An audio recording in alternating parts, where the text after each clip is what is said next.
Kortes Blitar.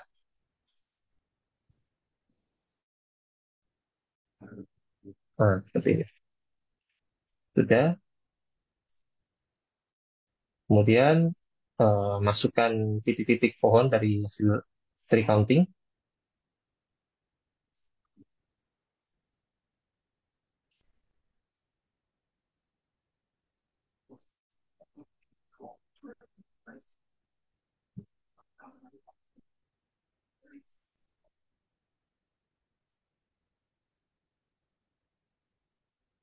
Berikutnya masih banyak yang over detection.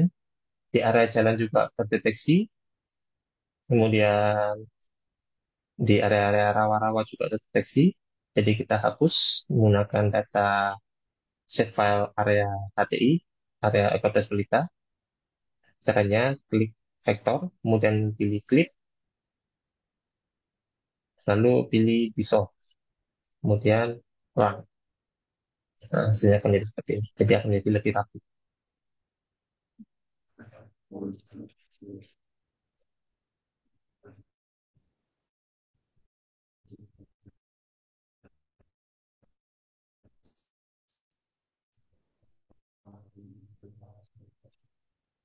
Lalu pilih lokasi penyimpanannya.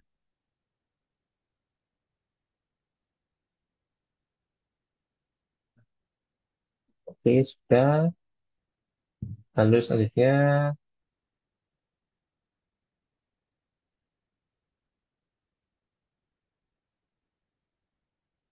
selanjutnya adalah pembuatan grid.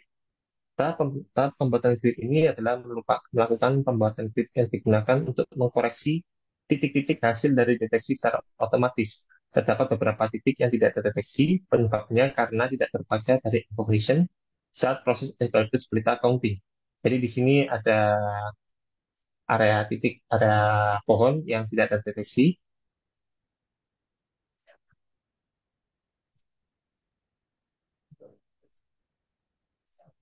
Seperti ini karena kondisi pohonnya kecil, jadi pohon-pohon yang kecil tidak terdeteksi. Jadi untuk membantu proses pengkoreksian tersebut, saya biasanya menggunakan grid untuk mengoreksi secara per areanya. Untuk proses pengkoreksian penggunaan grid ini menggunakan estimasi waktu yang cukup lama, kurang lebih paling lama hingga 1 jam untuk proses pengkoreksiannya. Jadi di sini saya akan mengkoreksi secara sekilas bagaimana pembuatan gridnya dan pengkoreksiannya. Untuk pembuatan gridnya, proses pembuatan gridnya dilakukan dengan menggunakan QGIS dengan menggunakan ukuran 20 kali 20 meter. Untuk ukurannya ini sesuai dengan yang dilakukan. Jadi saya menggunakan ukuran 20 meter kali 20 meter. Ukuran gridnya bebas sesuai dengan keperluan. Berikut ini proses pembuatan gridnya. Jadi nanti akan saya tunjukkan dengan QGIS, lalu selanjutnya ke quality assessment. Oke, sebelum itu saya akan menjelaskan pembuatan gridnya. Proses pembuatan gridnya ini menggunakan software QGIS.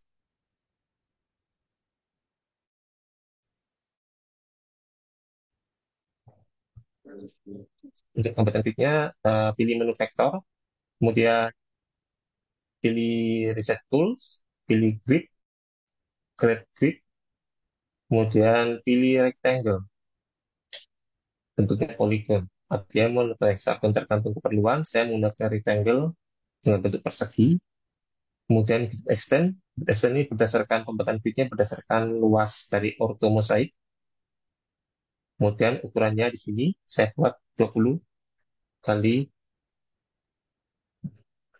20 meter. Kemudian setelah itu klik run.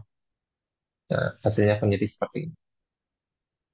Kemudian hasil video tersebut kita ekspor untuk dibuka dengan menggunakan hard disk untuk proses quality assessment.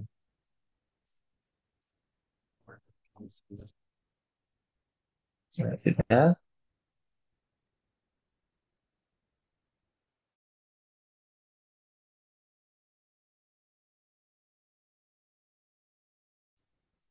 Kemudian selanjutnya quality assessment. Proses quality assessment merupakan digunakan untuk memperbaiki titik pohon yang tidak terdeteksi dari emission dengan menggunakan ArcGIS atau software ArcMap. Berikut ini kondisi tampilannya, hasil yang telah di-masking. Ada beberapa area titik pohon yang tidak terdeteksi. Kita lakukan pendeteksian secara manual. Berikut ini proses quality assessment dilakukan dengan melakukan penambahan titik pada pohon-pohon yang belum terdeteksi dari recognition dengan menggunakan ArcMap atau software berdasarkan urutan nomor dari masing-masing grid.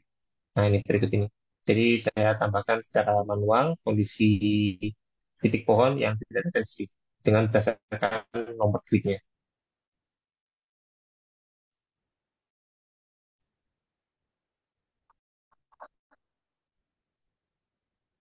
Quality assessment-nya,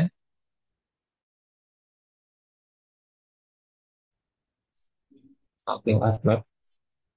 Saya akan buka ArcMap ya dan masukkan dari uh, data tadi.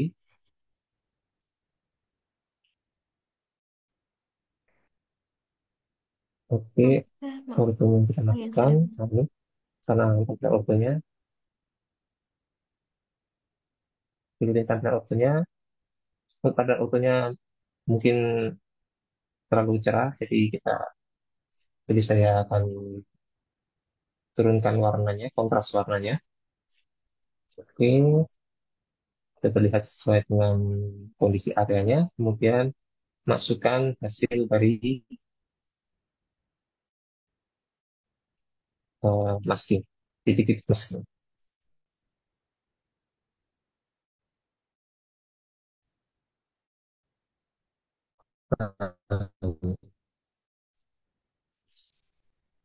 Lalu kita buka gridnya.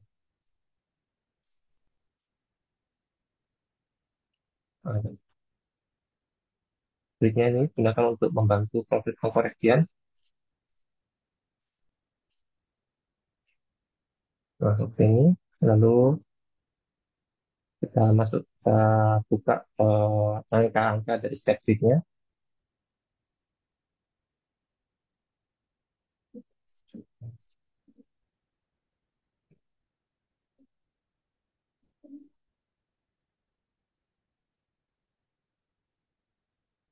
Nah,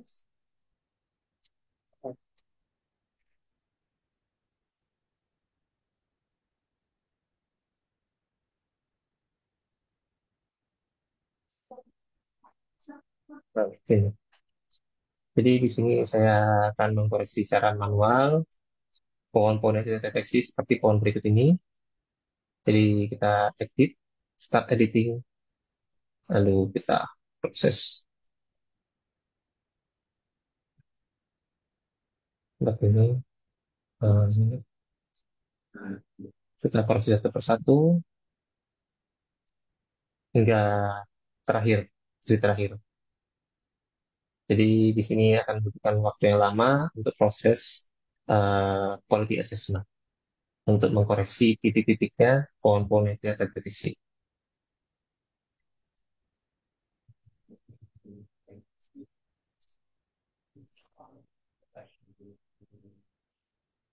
Lalu untuk yang hasil dari quality assessment ini apakah ada perbedaan dengan data otomatis tersebut? Untuk perbedaannya sudah ada di sini untuk hasil dari quality assessment. Nah, ini hasil dari quality assessment. Jadi bisa terlihat. Ini dari hasil auto detection, sedangkan ini dari quality assessment. Kemudian dari sini step selanjutnya adalah memasukkan tinggi pohon. Tinggi pohon dapat dimasukkan dengan memasukkan data raster CAM, canopy height modelnya, nah, seperti ini.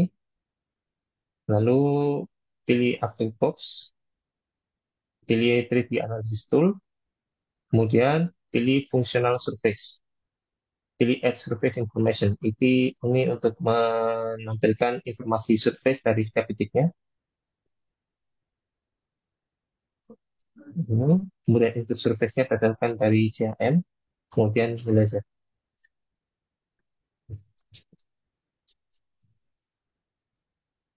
Lalu hasil dari survei setiap titiknya akan terlihat di atribut table.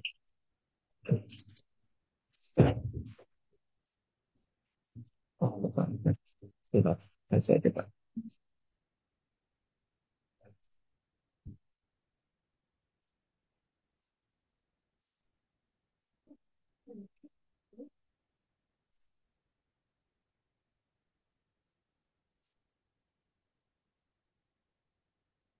Hmm,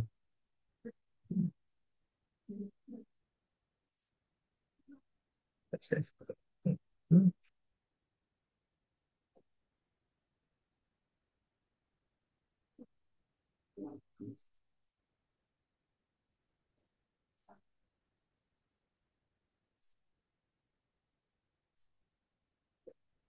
Nah, ini hasil dari titik yang telah saya tambahkan nilai titik tinggi pohon per titiknya. Untuk atribut tabelnya seperti berikut ini. Jadi nilai Z merupakan nilai dari tinggi pohon setiap titiknya. Kemudian source ini saya tandai untuk tree counting, saya beri tree counting. Lalu untuk quality assessment, saya beri nama quality assessment seperti berikut ini. Jadi katanya ada perbedaan antara tree counting secara otomatis dan quality assessment secara manual. Dan tinggi pohonnya juga tidak terlalu berbeda sangat jauh, sama saja untuk rata-ratanya. Oke, sebenarnya akan jadi seperti itu, dan kondisi jumlah pohonnya juga akan terlihat. Di sini jumlah pohonnya sekitar 18.357 pohon.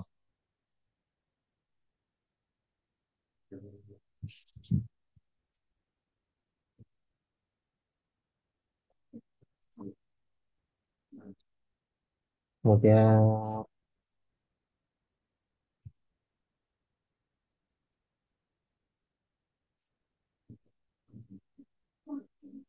nah ini quality assessment telah selesai dan akan menghasilkan data seperti berikut ini.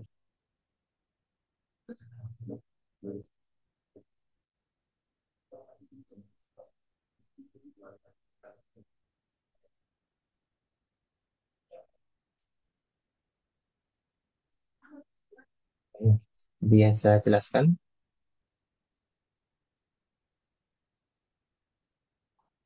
tree counting akan terus sebagai tree counting dan quality assessment akan terus sebagai quality assessment.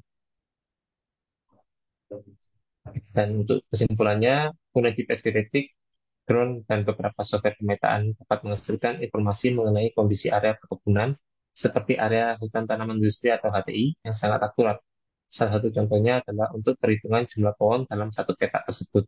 Kemudian data tersebut sangatlah penting untuk mengetahui kondisi daya hidup pohon, karena semakin banyak pohon, maka daya hidup pohon di petak tersebut akan semakin bagus dan dapat mengetahui jumlah estimasi produksi kayu dari setiap petaknya. Jadi semakin bagus pohon, maka daya hidup di pohon tersebut akan semakin banyak dan dapat meningkat